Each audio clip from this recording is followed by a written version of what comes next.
The Sikh Wars.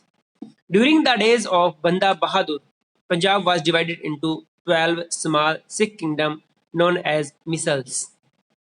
जब बंदा बहादुर के टाइम में पंजाब जो था वो 12 छोटे छोटे सिख किंगडम के अंदर अपनी छोटी छोटी इंडिपेंडेंट जो रियासतें थी उसमें बटा हुआ था और उनको कहा जाता था मिसल्स कहा जाता था. In 1802, Ranjit Singh made himself the chief of Amritsar. Ranjit Singh ने अपने आप को अमृतसर का चीफ बनाया. By 1806, Ranjit Singh emerged as the most powerful ruler of Punjab and his territory extended from central Punjab to the river Satluj. Ranjit Singh जो थे वो पंजाब के पावरफुल राजाओं के रूप में उभर के आए और उनका जो टेरिटरी थी, उनका जो शासन था वो फैला हुआ था सेंट्रल पंजाब से लेकर के सतलुज नदी तक. सतलुज नदी का मतलब आपका हो गया इधर पंजाब सिंध वगैरह भी इसमें आ जाता है. जो आपका पाकिस्तान की पंजाब है, पाकिस्तान का सिंध है, लाहौर है, ये सारा क्षेत्र इसमें आ जाता है. Maharaja Ranjit Singh intentionally avoided confrontation with the British. Maharaja Ranjit Singh जो थे वो अवॉइड की उन्होंने कन्फ्रंटेशन विद द ब्रिटिश, कि ब्रिटिश गवर्नमेंट के साथ उनका कोई टकराव ना हो, ऐसा उन्होंने अवॉइड करने की कोशिश की. एंड और ट्राइड कोशिश की टू कंसोलिडेट हिज पावर, और अपनी पावर को लगातार बढ़ाते रहने की कोशिश करते रहे. He was called the line of Punjab. उन्हें लाइन ऑफ पंजाब कहा जाता है. और टाइगर ऑफ मैसूर किसे कहा जाता है बताएंगे आप मुझे? After the death of Ranjit Singh in 1839, 1839 में रंजीत सिंह की मौत हो जाती है. The British agents spread unrest and disorder in Punjab because they could never tolerate a strong state on their frontiers. जैसे ही रंजीत सिंह की मौत होती है, ब्रिटिश एजेंट जो थे वो स्प्रेड अनरेस्ट, वो क्या हो गए, बेचैन हो गए. And disorder in Punjab, Punjab के अंदर डिसऑर्डर फैल गया और बेचैनी फैल गई, क्योंकि अब रंजीत सिंह के बाद में पंजाब की कमान कौन संभाले, वही आ जाता है. यहाँ पे वार ऑफ सक्सेशन की बात आ जाती है और इसका फायदा उठाया ब्रिटिश ने, क्योंकि ब्रिटिश भी चाहते थे कि वो कभी नहीं चाहेंगे टॉलरेट सहन करना एक स्ट्रॉन्ग स्टेट, एक मजबूत स्टेट को ऑन दियर फ्रंटियर्स. उनके सामने कोई भी है वो नहीं चाहते थे कि उनके सामने कोई भी स्टेट जो स्ट्रॉन्ग बन के खड़ा रहे, सब उनकी मुट्ठी में रहे, वैसा चाहते थे English. During the unrest, unrest के दौरान 3 sons of Ranjit Singh were killed. अब उसमें क्या होता है, वहां पे क्या होता है, विद्रोह हो जाता है और इस विद्रोह में रंजीत सिंह के जो 3 बेटे थे उनको मार दिया जाता है, one after another. Ultimately the youngest son Dalip Singh was put on the throne. उनका जो सबसे छोटा बेटा जो था दलीप सिंह, उसको गद्दी पे बिठाया जाता है. Since he was a minor, वो क्या था, अवयस्क था, 18 साल से कम की उम्र था.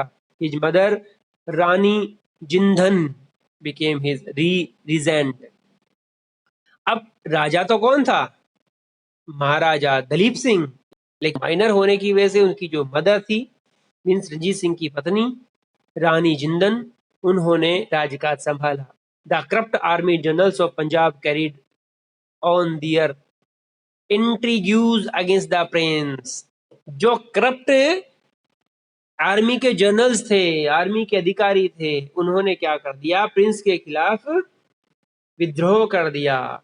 दिस पॉलिटिकल इनस्टेबिलिटी, ये राजनीतिक अव्यवस्था, राजनीतिक अस्थिरता offered golden opportunity to the British to conquer Punjab. और इस राजनीतिक अस्थिरता की वजह से पंजाब को जीतने में काफी मदद मिली. किसको, ब्रिटिश को. Two Anglo Sikh war were fought between 1845 and 1849. 1845 से 1849 के बीच में 2 एंग्लो सिख वार लड़े गए. एंग्लो मीन्स ब्रिटिश और सिख के बीच में.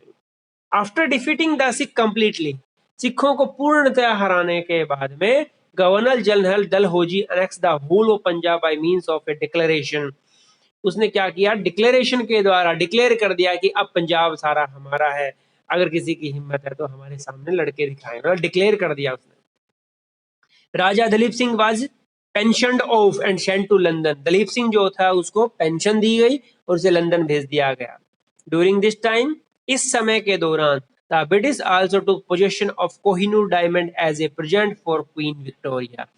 ये जो कोहिनूर डायमंड जो है जिसे कहते हैं भारत का सबसे बड़ा हीरा, ये महाराजा रंजीत सिंह के से लेकर के उसी समय महारानी, उस वक्त की जो महारानी थी क्वीन विक्टोरिया, उसको दे दिया गया। अब मैं आपको एक बात यहाँ पे क्लियर करना चाहूंगा कि ब्रिटिश गवर्नमेंट एक अलग चीज है, ब्रिटिश ईस्ट इंडिया कंपनी अलग चीज है। हमारे देश में अब तक जो शासन था वो ब्रिटिश ईस्ट इंडिया कंपनी का था, ना कि ब्रिटिश गवर्नमेंट का। British government means Victoria house का डायरेक्टली यहाँ पे किसी प्रकार का कोई भी कंट्रोल नहीं था। ये सब हुआ बाद में 1857 के रिवोल्ट के बाद में। वहां पे फिर क्या हुआ, कमांड जो है ईस्ट इंडिया कंपनी के हाथ से फिसल करके विक्टोरिया के हाथ में चली जाती है। अब तक हमने पढ़ा कि राजा जो आपके जो ब्रिटिश जो थे, ब्रिटिश गवर्नमेंट के जो भी मतलब आपके वाइस रॉय जो थे, उनके गवर्नर जनरल थे, उन्होंने युद्ध करके क्या किया, युद्ध करके राजाओं के बीच में फूट डाल करके उनके जो टेरिटरी जो है अपने हाथ में ली।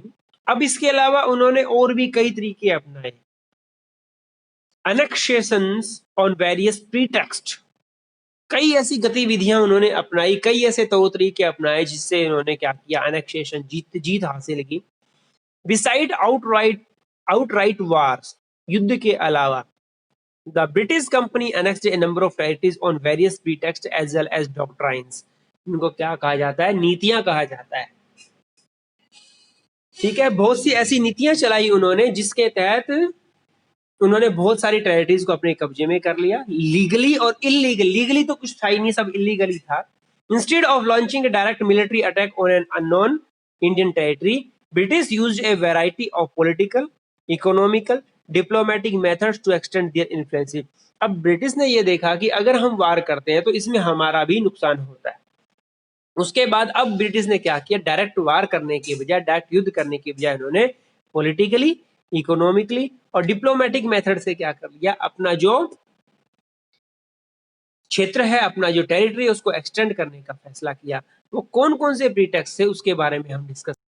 अब हम बात करेंगे यहाँ पे वेरियस प्रीटेक्स्ट, कौन से ऐसे तौर तरीके उन्होंने अपनाए, कौन सी ऐसी डिप्लोमेटिक मेथड्स अपनाए उन्होंने, अंग्रेजों ने। वो यहाँ पे आते हैं 5।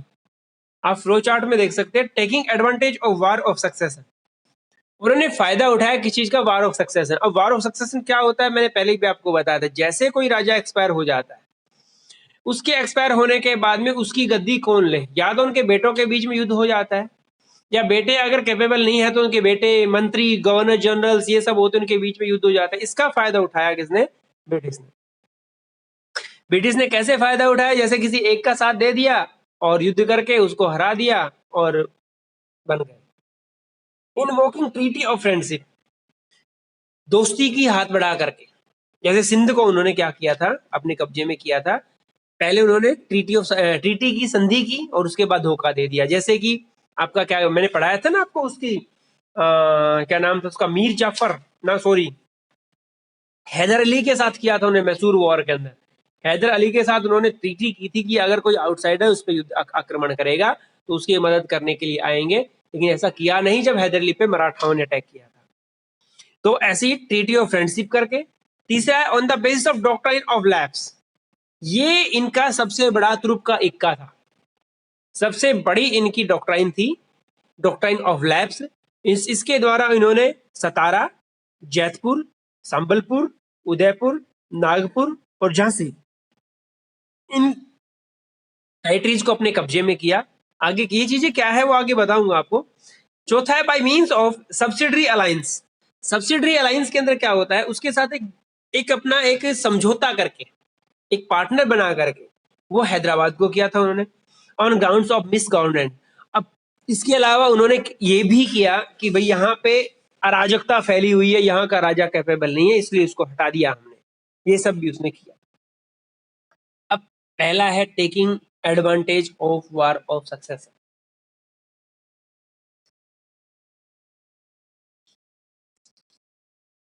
Bharatpur was annexed in 1826 after a war of succession broke out between the minor son of the Jat ruler and his cousin.